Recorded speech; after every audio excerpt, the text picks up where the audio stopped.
My wife's book club has been meeting every Thursday for 6 months, but I just found out they've never read a single book.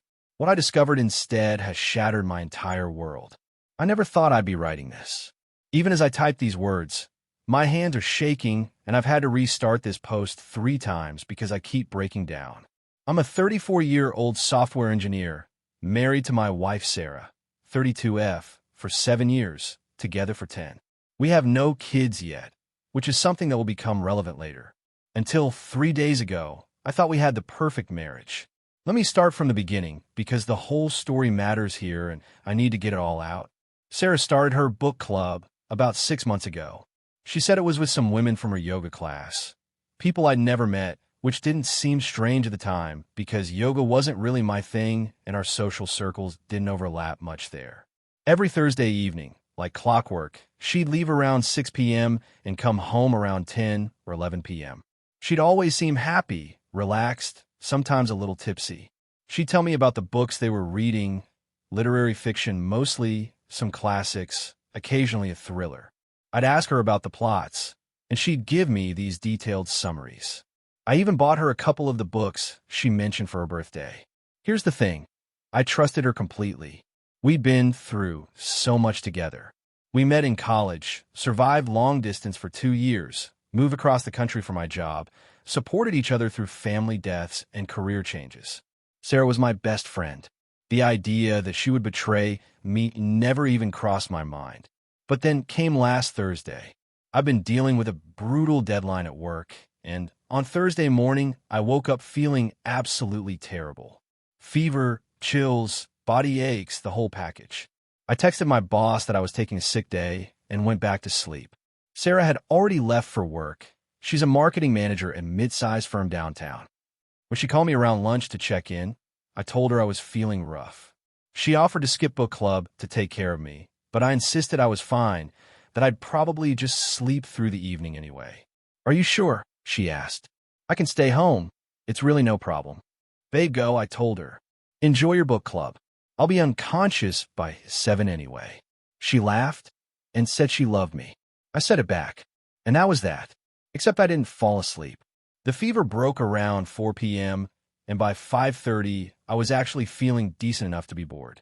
I decided to order some comfort food, specifically this amazing Thai place that Sarah and I both love. It's about 20 minutes from our house in a strip mall near the movie theater. I placed an order for pickup because delivery would take forever and figured the drive might actually do me some good, get some fresh air. I left the house around 6:15, still in my sweatpants and a hoodie, looking absolutely terrible but feeling okay enough to drive. The Thai place is called Lotus Garden, and it shares a parking lot with a bunch of other businesses, a nail salon, a Starbucks, a wine bar called The Vine, and a few other spots. I pulled into the parking lot at 6:35, and that's when I saw Sarah's car. Her car is pretty distinctive. It's a yellow Volkswagen Beetle, vintage style, with a small dent on the rear bumper from when she backed into a pole 2 years ago. There's no mistaking it, and it was parked right in front of the Vine. My first thought was completely innocent. Maybe book club was meeting at the wine bar this week instead of someone's house. That would actually make sense. I felt a little flutter of excitement. Maybe I could pop in and say hi, meet these women I'd heard so much about. I grabbed my phone and texted her, "Hey babe, feeling a bit better. At the Thai place near the theater picking up food. Saw your car at the Vine. Is book club there tonight? Might pop in to say hi." I watched the text change to delivered and then read. I waited for the response. And waited. 5 minutes went by. Nothing. That was strange. Sarah usually responded to texts pretty quickly, even when she was busy. I picked up my food order and walked back to my car, which had a clear view of the Vine's entrance. I sat there, telling myself I was being ridiculous, that she was probably just in the bathroom or deep in conversation. 10 more minutes passed. Still no text back.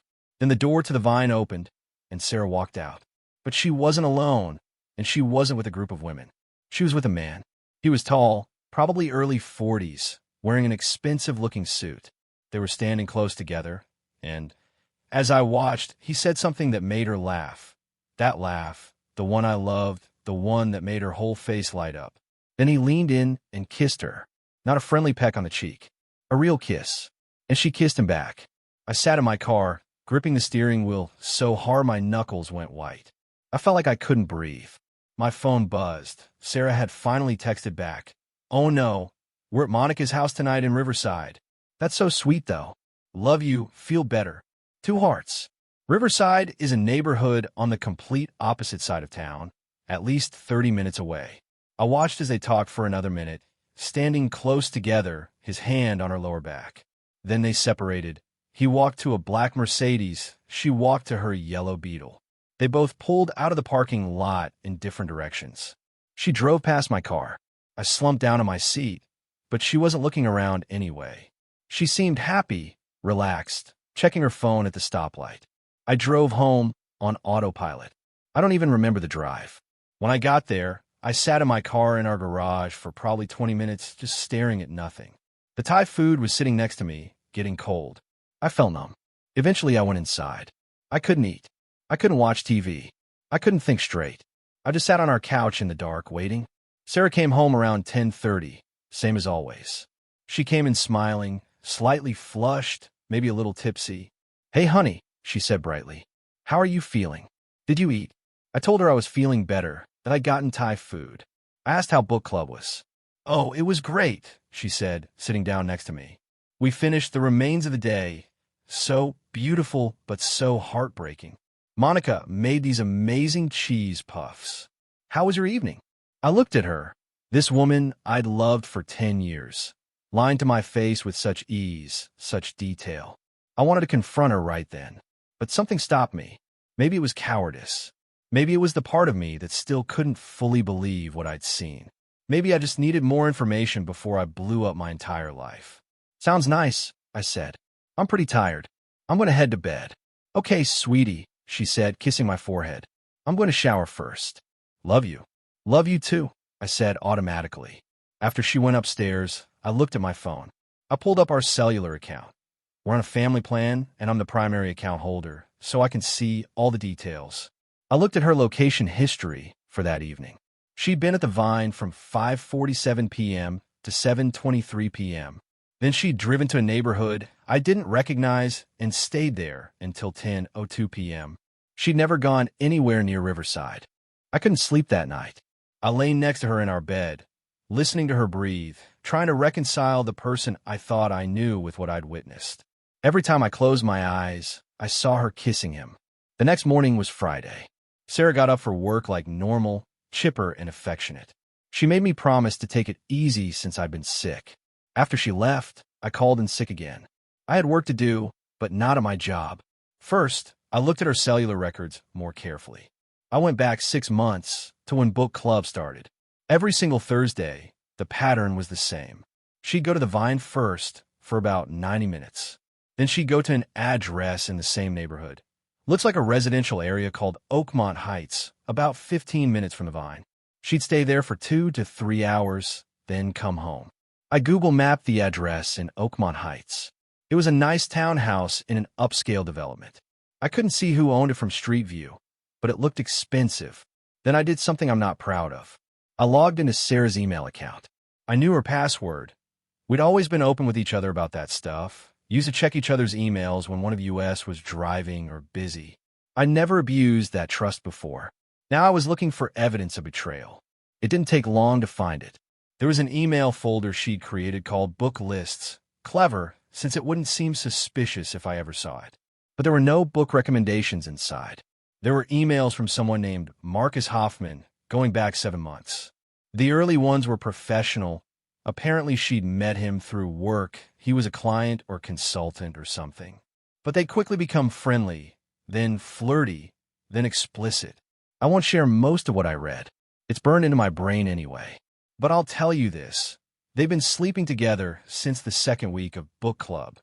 The first week had just been drinks, getting to know each other. After that, every Thursday, they'd meet at the Vine for drinks, then go back to his place. The emails were full of things that made me physically ill. Her telling him things she'd never said to me. Him buying her gifts, jewelry, lingerie, expensive perfume. Her thanking him for an incredible evening every Friday morning. Them making plans, talking about inside jokes, sharing photos I couldn't bring myself to click on. But the worst part, the thing that really destroyed me, came an email from about 3 months ago. Marcus had written, "I know this is complicated, but I need to know, is there a future for us? I'm falling in love with you, Sarah. I can't keep sharing you forever." Her response, "I'm falling for you too, but it's complicated. My husband is a good person, and he doesn't deserve to be hurt. But when I'm with you, I feel alive in a way I haven't felt in years. I need more time to figure out what I want. Can you be patient with me?" His response, "For you, I'd wait forever, but not too long, I hope." Winky face. I read that exchange probably 50 times. Each time, it hurt more. I wasn't just being cheated on. I was being evaluated, compared, and apparently, I wasn't measuring up. I made her feel safe, comfortable, secure. He made her feel alive. I spent all day Friday going through everything. Phone records, emails, even her Google Calendar, which she'd coded with book titles that now I realized were dates with him. Great expectations meant she was expecting a particularly good evening. A Tale of Two Cities meant they were planning to go somewhere together, dinner at a restaurant maybe. All of it was planned, methodical, careful. She came home Friday evening and asked how I was feeling.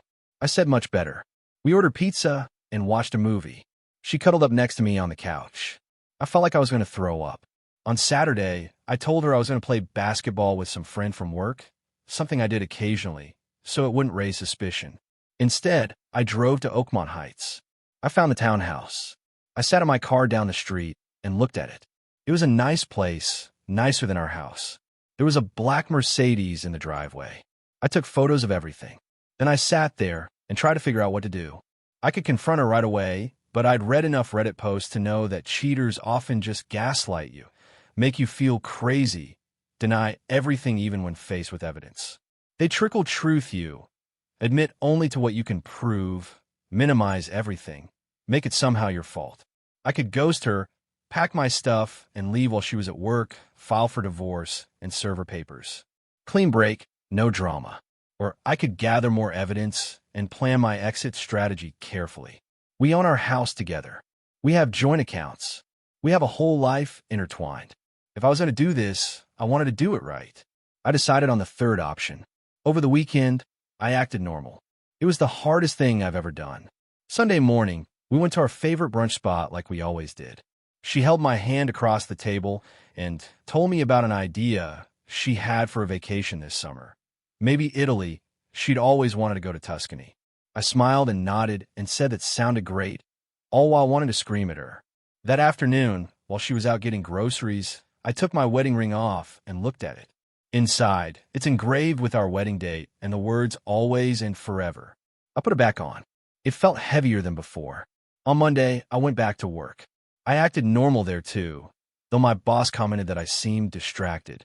During my lunch break, I did 3 things. First, I called a divorce attorney. I made an appointment for Wednesday afternoon. Second, I called our mortgage company and our bank to understand what would happen to our shared assets in a divorce. Third, I took screenshots of everything I'd found.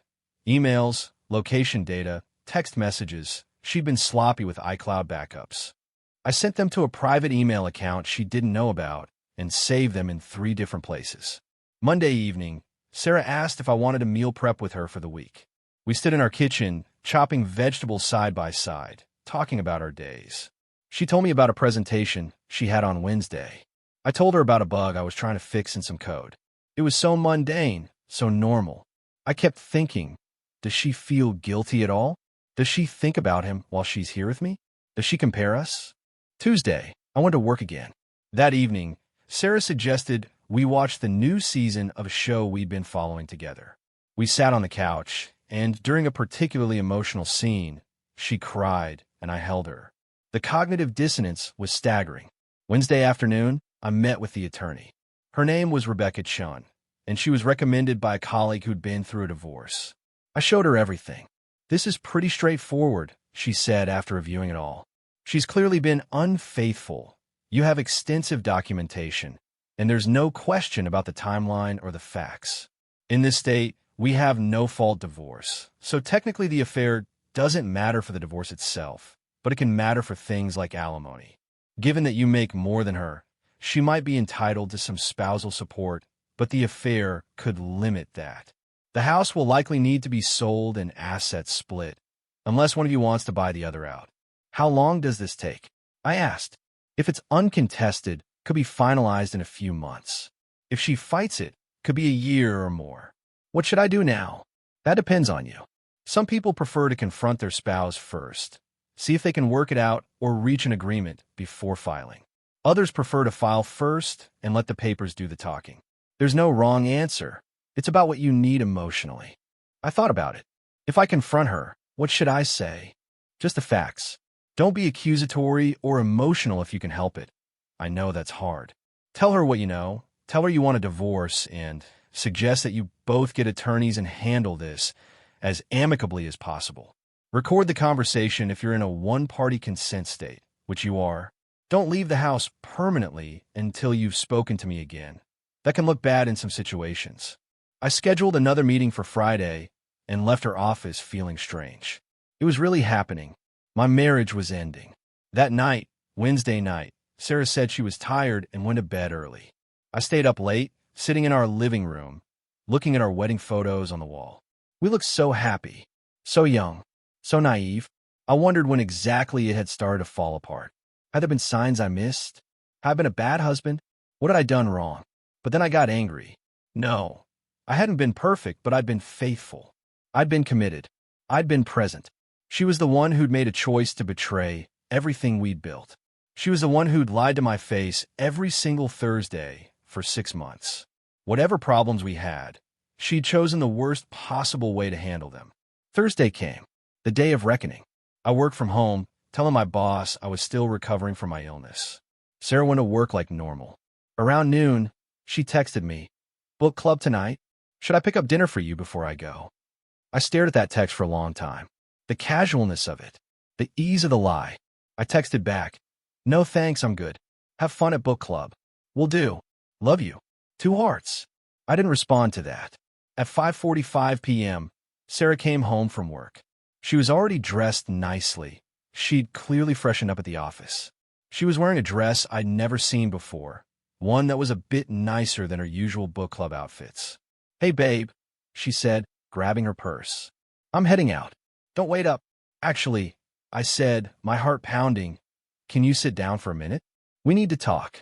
She looked confused, but sat down on the couch. "Is everything okay? You seem serious." "Sarah," I said, and my voice was remarkably steady. "I know about Marcus." I watched the color drain from her face. It would have been satisfying if it wasn't so painful. "What?"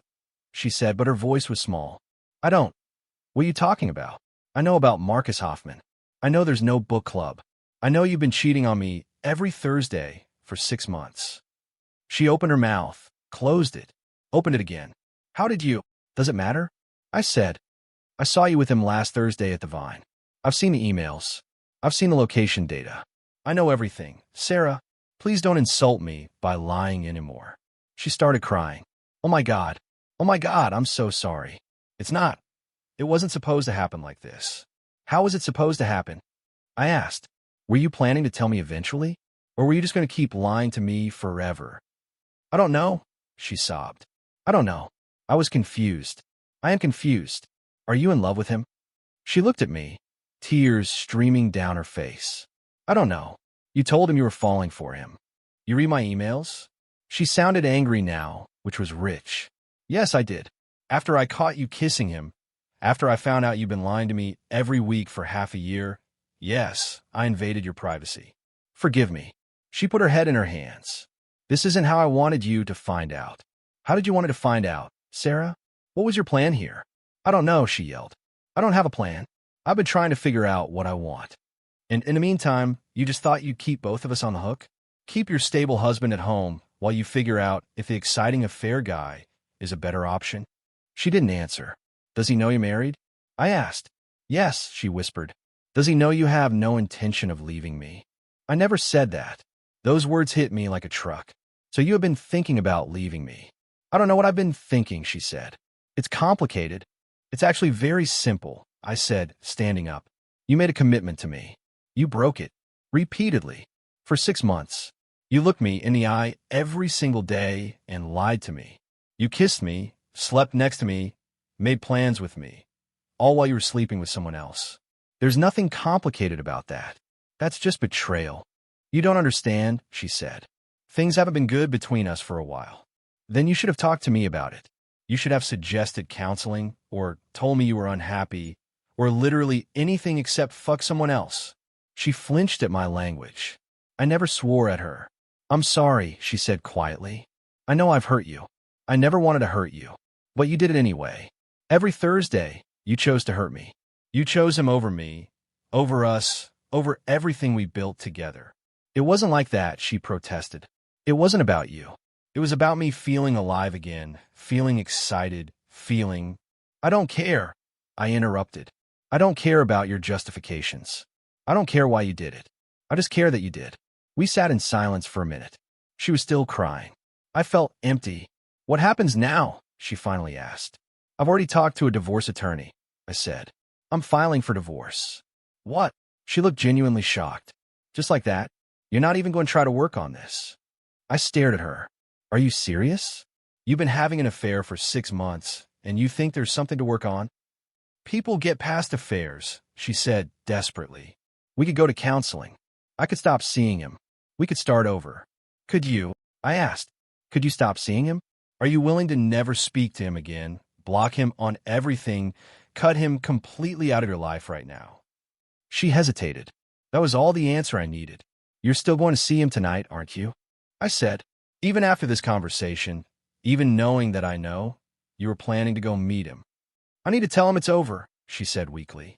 Text him. Tell him right now, in front of me. Tell him it's over and block him. She looked at her phone, then at me. It's not that simple. I owe him a conversation.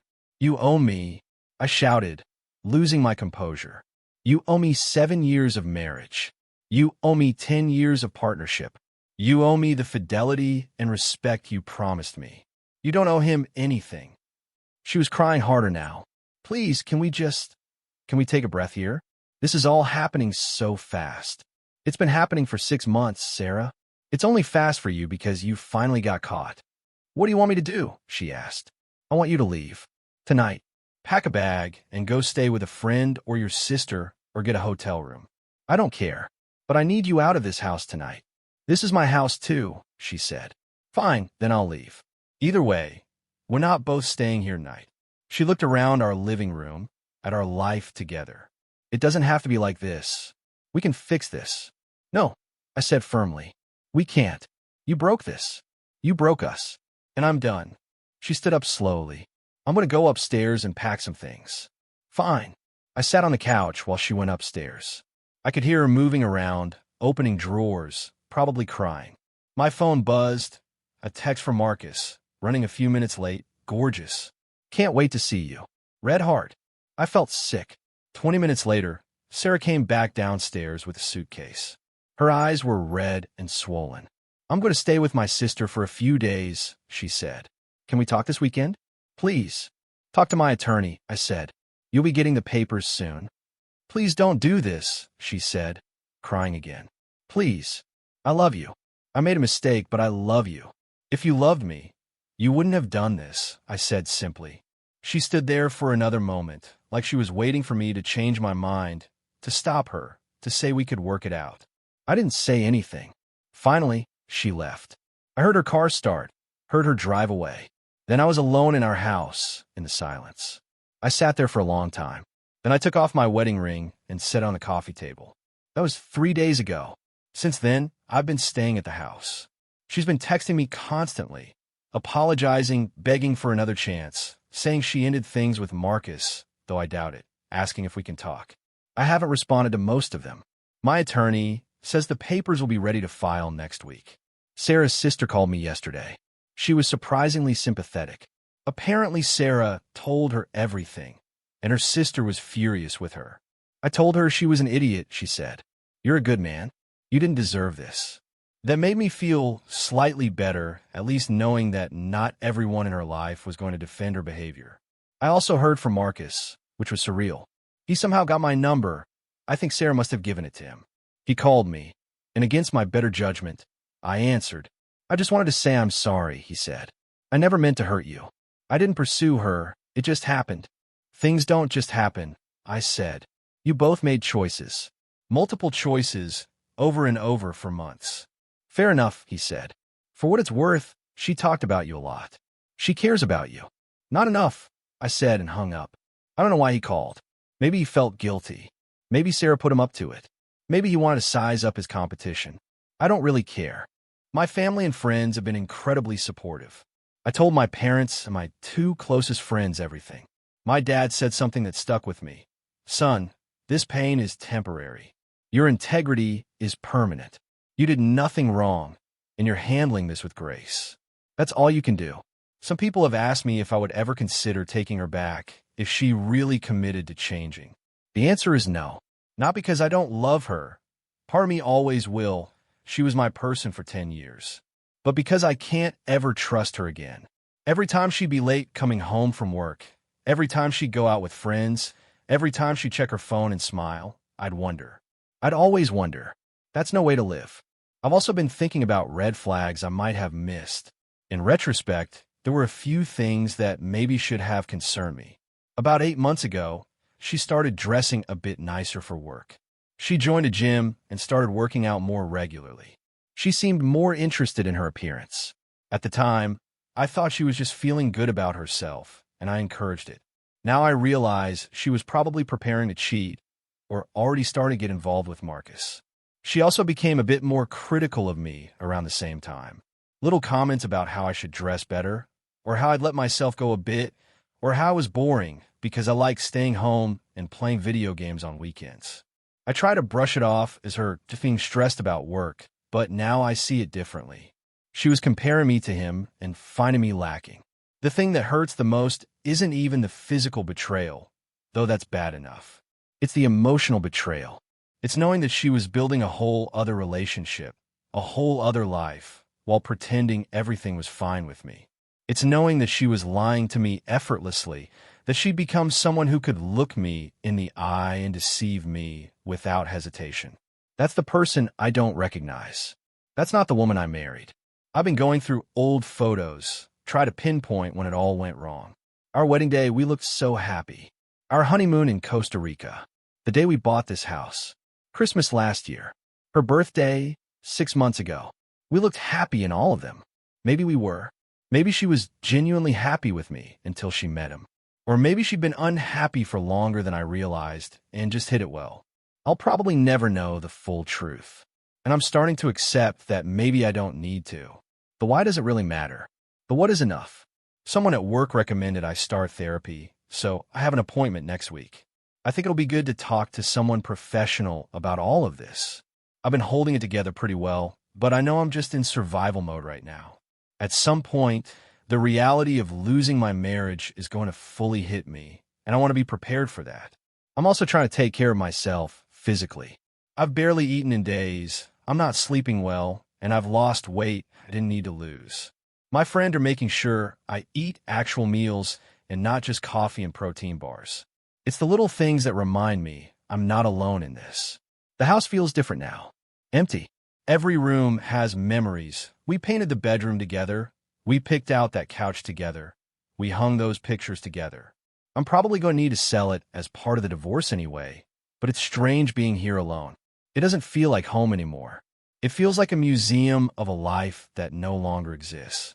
I keep thinking about the future we'd planned. We were going to start trying for kids next year. We'd talked about names, about what kind of parents we'd be, about teaching them to ride bikes and helping them with homework and watching The Graduate. We planned to grow old together, to travel when we retired, to be those cute elderly couples who still hold hands. All of that is gone now. I have to imagine a completely different future, one I never wanted or prepared for. At the same time, there's a tiny part of me that feels relieved, not happy, not glad this happened, but relieved that I found out now rather than later. What if we'd had kids? What if I'd found out 10 years from now, or 20? At least now I'm young enough to start over. I'm healthy, I have a good job, I have supportive family and friends. It could be worse. I've been reading a lot of Reddit posts about infidelity and divorce, trying to prepare myself for what's coming. Everyone says it gets better, that time heals, that eventually I'll be grateful this happened because it'll lead me to someone better. I'm trying to believe that, but right now it feels impossible. Right now, I just feel broken. Sarah sent me a long email last night. I'll share parts of it because I think it's relevant. I know you probably hate me right now, and I understand why. I hate myself too. What I did was inexcusable, and I don't have a good explanation for it. You were always good to me. You were stable and kind and supportive. But somewhere along the way, I started feeling like I was disappearing. Like I was just your wife, just someone playing a role. When I met Marcus, he made me feel seen again. He made me feel exciting and desirable. It was selfish and wrong, but I felt alive for the first time in years. I know that's not a good excuse. I know I should have talked to you about how I was feeling. I know I should have suggested counseling or been honest about my unhappiness. Instead, I took the coward's way out. I escaped into an affair instead of fixing our problems. I ended things with Marcus. I know you don't believe me, but I did. I told him I need to focus on saving my marriage, and he understood. He said he always knew I wouldn't leave you, that I was just confused. Maybe he was right.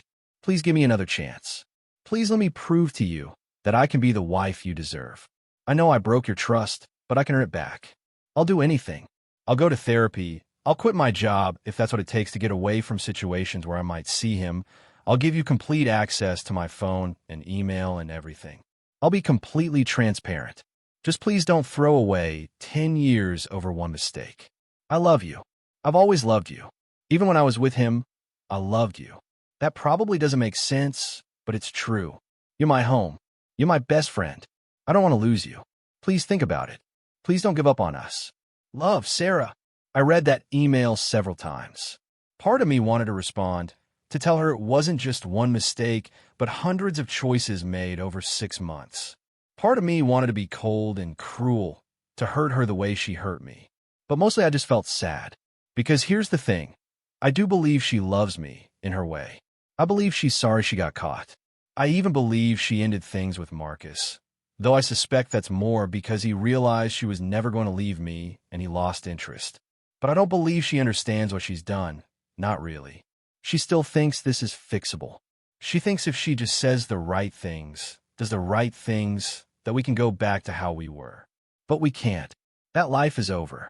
That marriage died the first time she met Marcus at the Vine. I'm just now having the funeral. I didn't respond to her email. My attorney advised me not to communicate directly with her right now anyway. Tomorrow is Friday. A week ago, I was just a guy with a normal life and a wife I trusted. Now I'm a guy preparing to divorce that wife and restart my entire life. It's surreal how quickly everything can change. I've started looking at apartments. I don't want to stay in this house, even if I could afford to buy her out. There are too many memories here, too many ghosts. I need a fresh start, somewhere that doesn't remind me of her every time I turn around. My mom has been amazing through all of this. She came over yesterday and helped me go through some of Sarah's things that she left behind. She didn't say much, just work alongside me, occasionally squeezing my shoulder when she could see I was struggling. At one point, we found the Christmas ornament Sarah and I had bought on our first trip together, a little glass snowflake from a craft fair in Vermont. I just stared at it, and my mom gently took it from my hands and packed it away. You don't have to decide what to do with everything right now, she said. One day at a time. That's become my mantra. One day at a time. The hardest times are the evenings and early mornings. Those were our times together.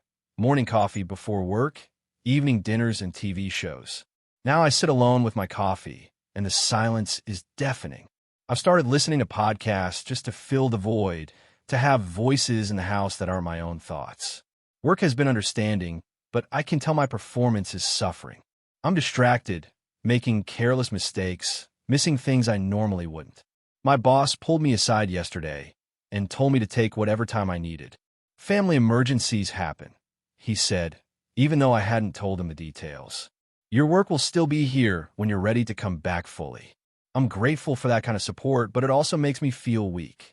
I should be able to compartmentalize, to keep my personal life separate from work. But I can't. This has infected every part of my life. Sarah's parents called me this morning. That was an awkward conversation. They apologized profusely, said they were shocked and disappointed in their daughter, asked if there was anything they could do. Her dad even offered to help with the mortgage until we could sell the house, which was kind, but I declined. I don't want to be in anyone's debt right now, especially not Sarah's family. Her mom said something that stuck with me, though. I thought we raised her better than this. I don't understand how she could do this to you, to herself, to her marriage. This isn't the daughter I know, but it is.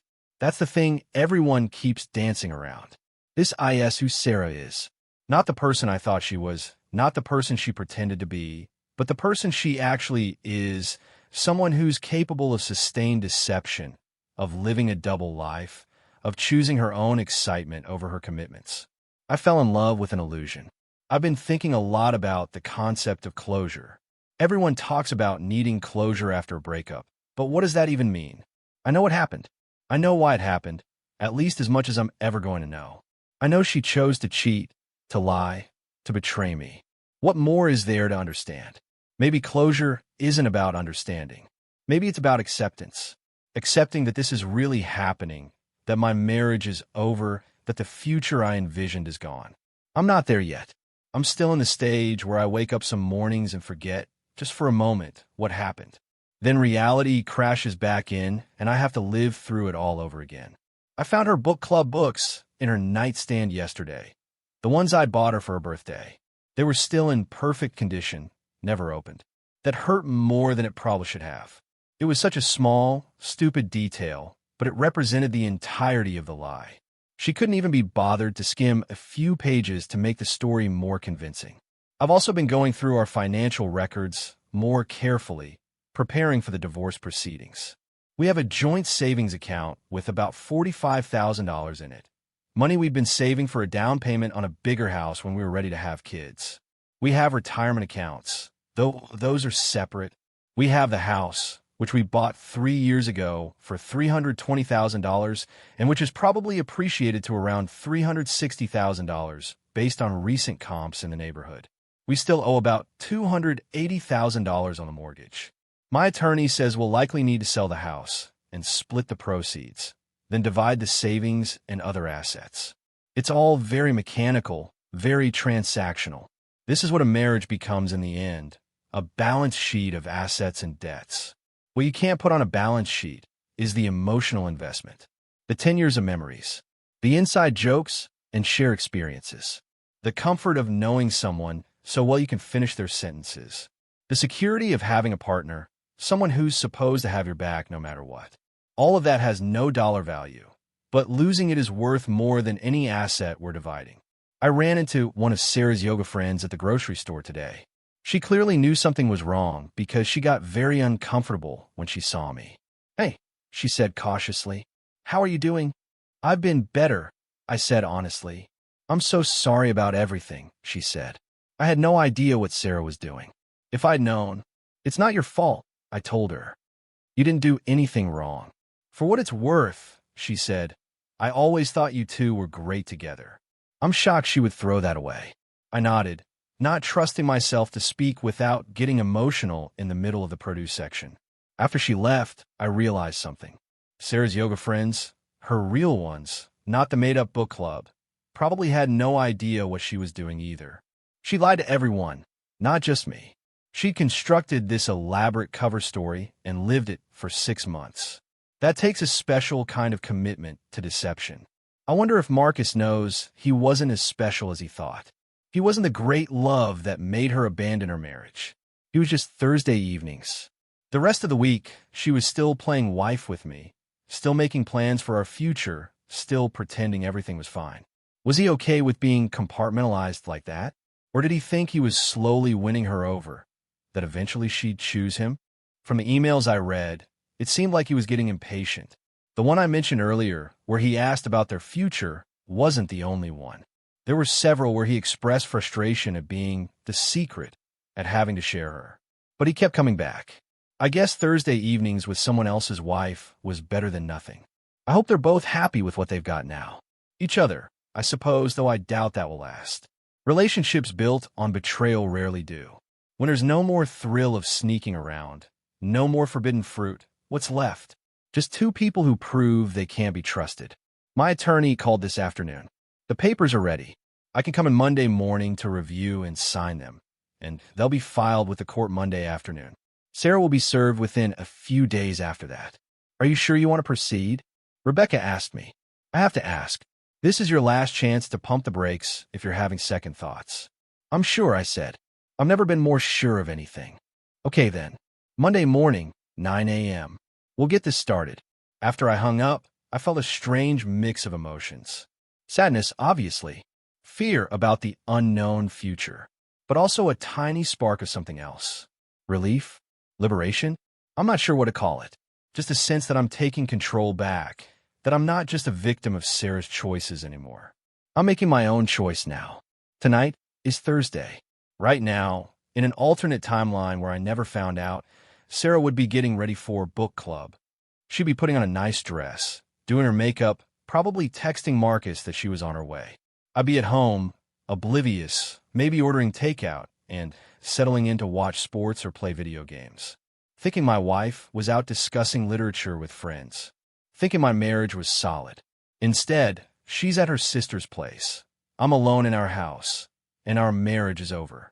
It's amazing how one moment can change everything. If I hadn't gotten sick that day, if I hadn't decided to get Thai food, if I'd ordered delivery instead of pickup, if I'd parked on the other side of the lot. So many tiny decisions that led to that moment of seeing her car, of seeing her kiss him. Would I have preferred to never find out? To live in ignorant bliss? No, I wouldn't. The truth hurts like hell, but at least it's the truth. I deserve to make decisions about my life based on reality, not based on Sarah's carefully constructed fiction. I keep wondering what she's doing right now. Is she crying at her sister's place? Is she angry at me for not giving her another chance? Is she already back in contact with Marcus, complaining about how unreasonable I'm being? Or is she genuinely remorseful, genuinely understanding what she's lost? Part of me hopes she's suffering. Part of me hopes she realizes too late what she had and what she threw away. But a bigger part of me just hopes I can get to a place where I don't care anymore, where I don't wonder about her or think about her or feel anything at all when I hear her name. They say the opposite of love isn't hate, it's indifference. I'm not there yet, but I hope I will be someday. I've started making a list of things I want to do in my new life. Small things, mostly. I want to travel somewhere I've always wanted to go, but Sarah wasn't interested in. Maybe Iceland or Japan. I want to get back into hobbies I'd let slide because they weren't things we did together. I want to reconnect with friends I drifted away from over the years. I want to focus on my career and maybe take on that promotion I'd turned down because Sarah and I were talking about starting a family soon. I want to become someone who's okay being alone. Someone who doesn't need a partner to feel complete. Because that was part of the problem, I think. I'd built my entire identity around being Sarah's husband, being part of us. When that fell apart, I fell apart. I don't want to do that again. Next time, if there's a next time, I want to be a whole person who chooses to be with someone, not someone who needs another person to feel whole. But that's all future stuff. Right now, I'm just trying to get through each day. My best friend Jake came over tonight with beer and pizza. We didn't talk much about Sarah or the divorce. We just hung out, watched the game, laughed at stupid things. It was the most normal I've felt in a week. When he was leaving, he hugged me and said, "You're going to be okay, man. It doesn't feel like it now, but you will be." I hope he's right. So that's where I am now. 1 week after discovering my wife's affair, 3 days after confronting her, and 3 days before filing for divorce. My entire life has been upended, and I'm just trying to find my footing in this new reality I never asked for. If you've read this far, thank you. I don't know what I'm looking for here. Advice? Validation? Just someone to witness my pain? Maybe all of the above. If you're going through something similar, I'm sorry. It's hell. But from what I've read, it does get better. We'll both get through this. And if you're Sarah, reading this, I know you know my Reddit username. I hope you understand now why I can't forgive this. It's not because I don't love you. It's because I love myself more. And I deserve better than someone who could do this to me. To everyone else, trust your gut. If something feels off, investigate. Don't be like me, blindly trusting for months while being made a fool of. But also, don't become paranoid. Most people are good. Most people are faithful. I just happened to marry one who wasn't. I'll update this post after the papers are filed, if anyone's interested. For now, I'm going to try to get some sleep. Tomorrow is another day of pretending to be okay until I actually am okay. Wish me luck. Edit/update. 3 days later. Wow, I did not expect this to blow up like it did. I've gotten hundreds of messages and comments. I've tried to read them all, and I appreciate every single one. The support from internet strangers has meant more than you know. A few people asked for an update, so here it is. I filed for divorce this morning. It's official now. There's no going back. Sarah should be served with the papers by the end of the week. I also finally responded to her email. I kept it short. Sarah, I've read your message, and I appreciate that you're sorry. But sorry isn't enough to fix this. You didn't make one mistake. You made hundreds of choices over 6 months to betray our marriage. The trust we had is gone, and it's not coming back. I've filed for divorce. Please have your attorney contact mine so we can make this process as smooth as possible. I wish you well, but I need you to stop contacting me directly. Goodbye. She called me about an hour after I sent that. I didn't answer. She left a voicemail that I deleted without listening to. I'm done engaging. My attorney will handle everything from here. I also did something that felt good. I started packing up her stuff that she left behind. Her sister is coming to get it this weekend. Clearing her things out of the house is painful, but also cathartic. Each box I pack feels like one step further away from that chapter of my life. Several people asked about Marcus and whether I was going to tell his wife or girlfriend. According to the emails, he's divorced and lives alone, so there's no one to tell. Apparently, he and Sarah bonded over both having problems in their relationships. His marriage had ended 2 years ago. I wonder if he cheated too, or if his ex-wife just got smart and left. A lot of people suggested therapy, and I had my first session yesterday. It was good. I cried, which I haven't really let myself do yet. My therapist said that's normal and healthy. She also said something that resonated. You're not just grieving the end of your marriage.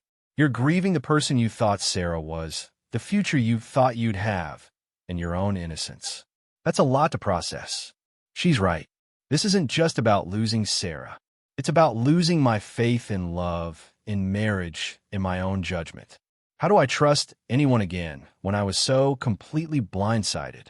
But I'll figure it out, one day at a time. Thanks again for all the support, Reddit. I'll update again when there's more to tell. TLDR. Found out my wife's Thursday night book club was actually a 6-month affair with a guy named Marcus.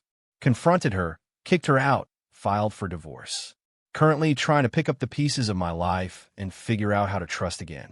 It's hell, but I'm surviving.